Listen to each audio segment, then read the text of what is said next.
Сәлем достар, менің арнама қош келдіңіздер. Бүгін мен сіздерге өте оңай жасалатын шекеліктің түрін көрсететін боламын. Арнама жазылуды ұмытпаңыздар. Бізге қажетті заттар: қысқыш және тиын тәріздес 14 дана темірі аламыз. Және осы схемада барлығын орналастыратын боламыз. Екі жанында 5, ортасына 4 қажет. Сонымен қатар бізге цеп қажет.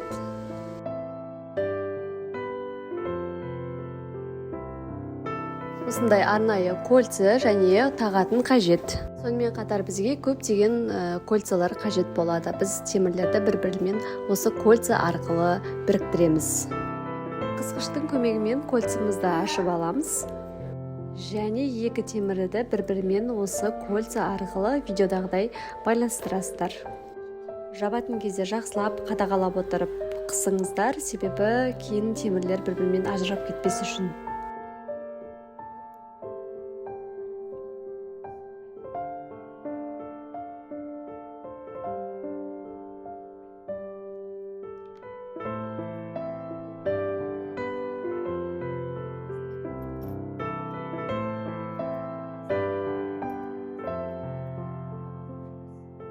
Міне біз кольцалар арқылы барлық темірлерді бір-бірімен жалғап шықтық. Енді осы 3 бөлікті бір-бірімен байланыстырамыз. Ол үшін екі жанымыздағы тұрған 5-5-еулік кольцаларды бір-бірімен жалғап аламыз.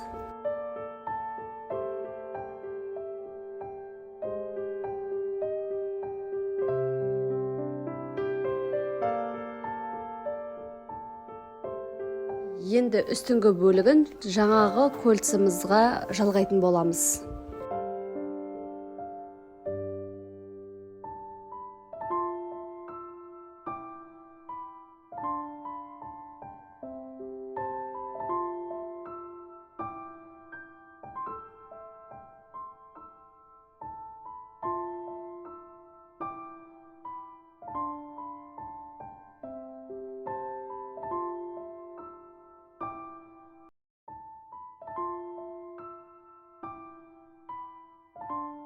Менің цепім осындай кішкене жіңішкелеу, сондықтан тағы да үлкенде жуандау цептің бөлігін қосатын боламын. Сіздер бірден жуандау цепті алсаңыздар болады.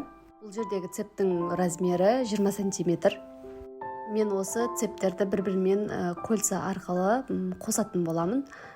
Бұны не үшін қосып жатырсыз десеңіздер, біздің тағатынымыз кішкентай цепке сыймайды. Сондықтан бастың өлшемін білмейміз, әркімнің басы әртүрлі болғандықтан өздері қалаған размерде келтіру үшін осындай тағы да бір 10 см-дей үлкендеу цепті қостым.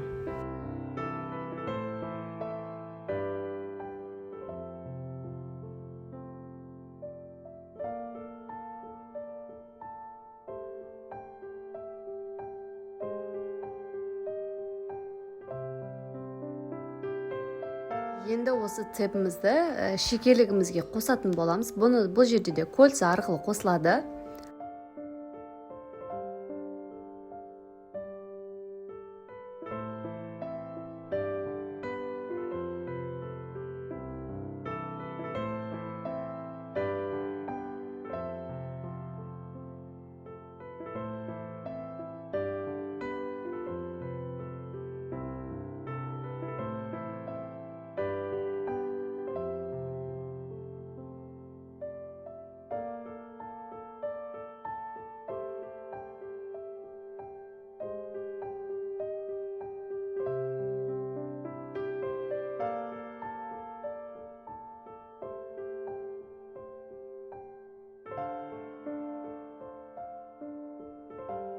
Енді шекеліктің келесі бетіне осындай мен қадайтынды тағатын боламын.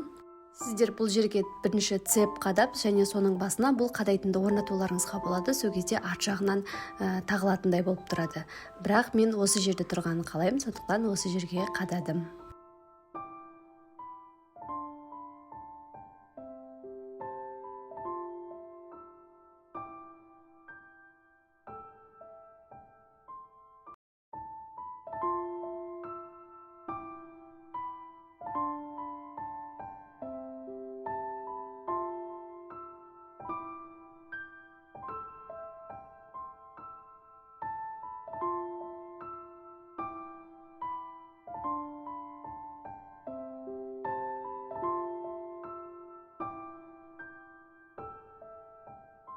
Келесі енді бізде тағы да 10 см цеп қажет болады.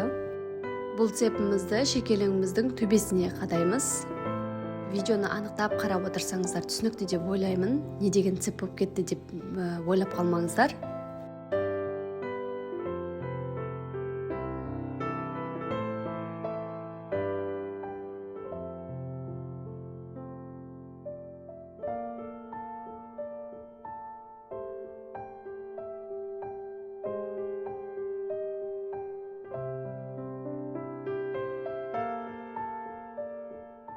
Енді артқы бөліктегі цепті осылай ұзыннан қойып аласыздар, дәл ортасын белгілеп, екінші ортасында отырған цепті осыған кольца арқылы орналастырамыз.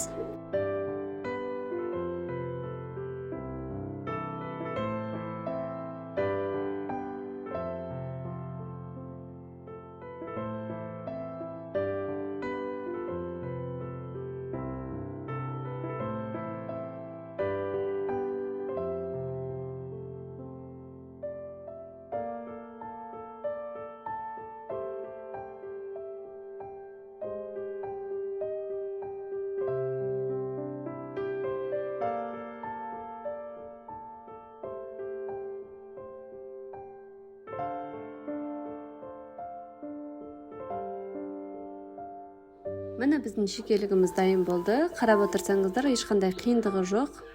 Жасалу жолы өте оп-оңай. Күнделікті өмірде орамалмен және орамалсыз тағуға болады. Алдағы уақытта сіздерге көптеген шекеліктің түрлерін көрсететін боламын. Менің арнама тіркеліп, лайк басуды ұмытпаңыздар.